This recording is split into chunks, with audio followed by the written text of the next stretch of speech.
Hi guys, welcome to all. Today we will talk about Constitution of India through our YouTube channel GK Trick India. So please like, share and subscribe our YouTube channel GK Trick India.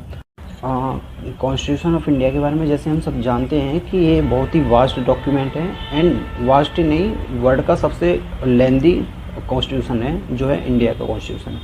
तो इन सब चीज़ों को ध्यान में रखते हुए and हमको competitive exams को भी ध्यान में रखते हुए कि हमको मार्क्स भी गेन करने हैं, कॉन्स्टिट्यूशन भी पढ़ना है, इतना वास्ट डॉक्यूमेंट जो है, तो हमने कुछ सेक्शंस में डिवाइड किया है कॉन्स्टिट्यूशन को ताकि चीज़ें ईजी रहें और मार्क्स भी हम थोड़ा अच्छे से गेन कर पाएँ।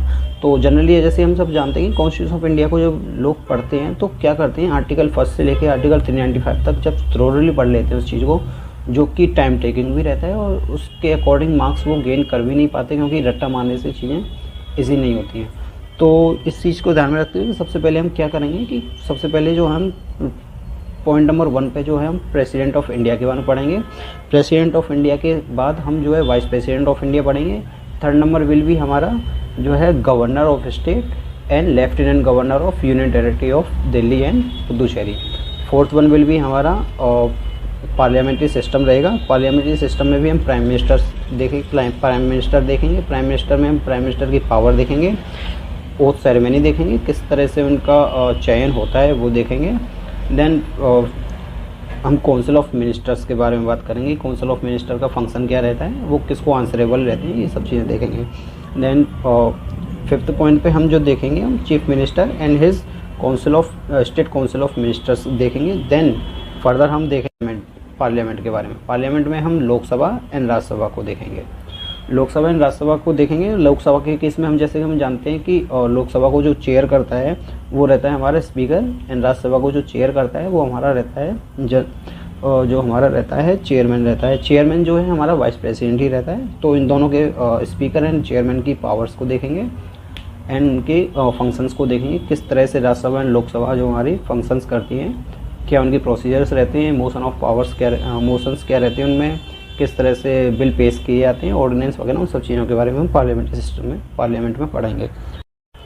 Now we will start with president election. तो प्रेसिडेंट इलेक्शन स्टार्ट करने से पहले ये चीज़ें देखनी चाहिए हमको कि कॉन्स्टिट्यूशन में प्रेसिडेंट के बारे में क्या लिखा हुआ है। तो कॉन्स्टिट्यूशन में प्रेसिडेंट के बारे में लिखा हुआ है एक आर्टिकल नंबर 52 में, इसके according there shall be a president of India. Article number 54 में जो प्रेसिडेंट के इलेक्शन है जिसमें जो पार्टिसिपेट करते हैं उनके बारे में लिखा हुआ है। तो अकॉर्डिंग टू आर्टिकल 54 जिसमें लिखा हुआ है कि जो मेंबर ऑफ पार्लियामेंट है Lok Sabha and Rajya Sabha, no elected member of parliament वही केवल पार्टिसिपेट करेंगे and member of legislative assemblies of states and member of legislative assemblies of union territory of Delhi and Puducherry. तो ये सब पार्टिसिपेट करते हैं प्रेसिडेंट इलेक्शन में। Then we will talk about कि कौन पार्टिसिपेट नहीं करता है। जो नॉमिनेटेड मेंबर्स ऑफ पार्लियामेंट होते हैं लोकसभा एंड राज्यसभा के, वो पार्टिसिपेट नहीं करते हैं। जो नॉमिनेटेड एमएलएज होते हैं of states and union territory वो पार्टिसिपेट नहीं करते हैं। एंड जो MLCs member of legislative councils जो होते हैं वो पार्टिसिपेट नहीं करते हैं। एमएलसीज मतलब जैसे हम सब जानते हैं कि आफ्टर 5th ऑफ अगस्त 2019 के बाद में केवल 6 स्टेट्स में ही एमएलसीज हैं। 6 स्टेट्स कौन कौन से हैं, जैसे फर्स्ट हो गया UP, then Bihar, Karnataka, Telangana, Andhra Pradesh and Maharashtra. ये 6 स्टेट्स हैं जिनमें मेंबर ऑफ लेजिस्लेटिव काउंसिल्स होते हैं। तो ये सब पार्टिसिपेट नहीं करते हैं प्रेसिडेंट इलेक्शंस में। देन एमएलए या फिर एमपी जो हैं वोट डालते हैं तो उनकी वोट वैल्यू होती है एक पर्टिकुलर। तो ये सब भी हम देखेंगे कि एमएलए की वोट वैल्यू क्या होती है और एमपी की वोट वैल्यू क्या होती है। तो चलिए इसको स्टार्ट करते हैं। तो हम पहले अभी एमएलए के बारे में बात करते हैं कि एमएलए की वोट वैल्यू क्या होती है। एमएलए की वोट वैल्यू निकालने के लिए हम क्या करेंगे, जो टोटल पॉपुलेशन ऑफ स्टेट है उसको लेंगे जो 1971 सेंसस के अकॉर्डिंग होगी, फर्स्ट वन।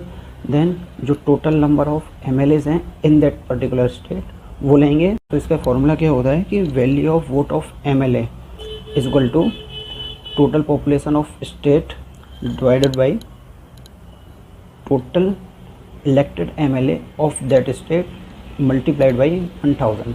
मीन जो 1000 का मल्टीप्लिकेशन होगा वो total number of MLA of that state के साथ होगा, तो इसके अकॉर्डिंग हमको वोट वैल्यू ऑफ एमएलए पता चल जाएगी एक स्टेट की। तो जैसे हम एग्जांपल लेते हैं मध्य प्रदेश का एग्जांपल लेते हैं, तो 1971 में मध्य प्रदेश की पॉपुलेशन अराउंड थी 3,70,000 के अराउंड। और जो प्रेजेंट में एमएलए हैं, जो इलेक्टेड एमएलए हैं जो मध्य प्रदेश में, वो हैं 230। एक जो है नॉमिनेटेड होता है वो हमको काउंट नहीं करना है। तो जो नंबर ऑफ एमएलए हैं 230, उसको 1000 से हम मल्टीप्लाई करेंगे। देन जो पूरा MLA number of MLA multiplied by 1000 जो हमारे पास आता है, इसका हम डिवाइड करते हैं जो total population of Madhya Pradesh होगी। तो इसका हम डिवाइड करेंगे तो अराउंड हमारे पास 130.50 हमारे पास फिगर आएगा। तो जो हमारे पास वैल्यू आएगी 130.50 आई थी जैसे कि, तो इसका हम राउंड फिगर लेंगे, इसका राउंड फिगर होगा 130। तो ये जो 130 हो गया वो हमारे पास एक एमएलए की वोट वैल्यू आ गई जो प्रेसिडेंट इलेक्शन में पार्टिसिपेट करने वाला एमएलए है। ये थी मध्य प्रदेश के एमएलए की value. Then same will be followed for every state. तो जैसे फिर इसके बाद टोटल एमएलए की वैल्यू क्या रहेगी मध्य प्रदेश के लिए, तो उसमें क्या है कि हम जो 130 राउंड फिगर आएगा उसको मल्टीप्लाइड करेंगे अगेन जो टोटल नंबर ऑफ एमएलए हैं इन मध्य प्रदेश। तो इसके क्या है कि सारे जो मध्य प्रदेश के एमएलए की है टोटल वैल्यू आ जाएगी। तो हम जैसे कि हम करते हैं 130 जो हमारे पास राउंड फिगर आया था उसको मल्टीप्लाइड करेंगे 230 जो था हमारे टोटल नंबर ऑफ एमएलए थे मध्य प्रदेश के। तो ये हमारे पास इसका मध्य प्रदेश का फिगर आ गया 29,900। तो ये इस तरह से हमारे पास एमएलए की वोट वैल्यू आ गई, सारे एमएलए की वोट वैल्यू जो मध्य प्रदेश के एमएलए हैं। Now we will talk about value of member of parliaments vote. तो इसमें क्या करेंगे हम, जो हमारे पास एमएलए की वोट वैल्यू आई थी एक स्टेट की, तो इसी अकॉर्डिंग सारे स्टेट्स के हम निकाल लेंगे वोट वैल्यूज़। तो जो सारे स्टेट के एमएलए की जो वोट वैल्यू आएगी उनका सबमिशन लेंगे, उनका योग करेंगे, उसको जो है हम टोटल नंबर ऑफ एमपीज़ हैं लोकसभा एंड राज्यसभा में उससे डिवाइड करेंगे। तो अगर हम 2012 का डेटा उठा के देखें कि एमएलए की वोट वैल्यू क्या थी इन होल इंडिया, हर एक स्टेट्स के एमएलए को उसमें सबमिशन होगा, तो ये हमारे पास अप्रोक्स आती है 5,49,474। तो फिर हम क्या करेंगे इसमें कि जो हमारे पास टोटल एमपीज़ हैं, इलेक्टेड एमपीज़ हैं लोकसभा में और राज्यसभा में, वो होंगे अराउंड 543 जो है हमारे पास लोकसभा में एमपीज़ हैं एंड 230 जो है हमारे पास राज्यसभा में एमपीज़ हैं। तो जो हमारे पास टोटल एमएलए वैल्यू आई थी उसको डिवाइड करेंगे by total number of MPs. तो मीन्स 5,49,474 को डिवाइड करेंगे टोटल नंबर ऑफ एमपीज़ से, तो ये हमारे पास फिगर आएगा 708। मीन्स ये हमारे पास 708 फाइनल राउंड फिगर आया है। तो ये 708 जो है हमारे पास एक एमपी की वोट वैल्यू होगी। तो हर सारे एमपीज़ की कितनी वोट वैल्यू होगी, सारे एमपीज़ की वोट वैल्यू निकालने के लिए जो हमारे पास एक एमपी की वोट वैल्यू आई है उसको अगेन मल्टीप्लाई करेंगे जितने number of member of parliament हमारे पास हैं, तो इसको एक बार मल्टीप्लाई करेंगे 708। ये तो थी एक एमपी की vote value, total number of MP हमारे पास है 7,776 मतलब 776। जो हमारे पास ऑल एमपीज़ वोट वैल्यू आएगी वो आएगी 5,49,408। तो इस प्रकार हमारे पास एमएलए की वोट वैल्यू आ गई, एमपीज़ की वोट वैल्यू आ गई। तो total number of vote value हमारे पास कितनी होगी, तो सारे एमएलए की एंड सारे एमपीज़ की total value of vote value को हम एडिशन कर देंगे। तो इसके अकॉर्डिंग हमारे पास आएगी अराउंड 10,98,882। तो ये था 2012 के अकॉर्डिंग कि इतने वोट वैल्यू जो थे 2012 में प्रेसिडेंट इलेक्शन के लिए थे। अगर हम प्रेसिडेंट इम्पीचमेंट की बात करें तो प्रेसिडेंट इम्पीचमेंट के लिए सबसे पहले जो इम्पीचमेंट प्रोसेस इनिशिएट होता है वो किसी भी हाउस में हो सकता है, लोकसभा या फिर राज्यसभा।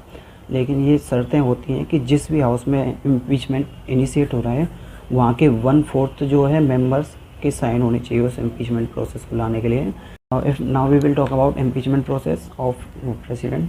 तो जो इम्पीचमेंट प्रोसेस जो होता है लोकसभा या फिर राज्यसभा किसी भी हाउस में इनिशिएट हो सकता है, लेकिन ये एक शर्त रखी गई है कि जिस भी हाउस में इनिशिएट होगा उस हाउस के 1/4 मेंबर का सिग्नेचर होनी चाहिए इम्पीचमेंट प्रोसेस के लिए।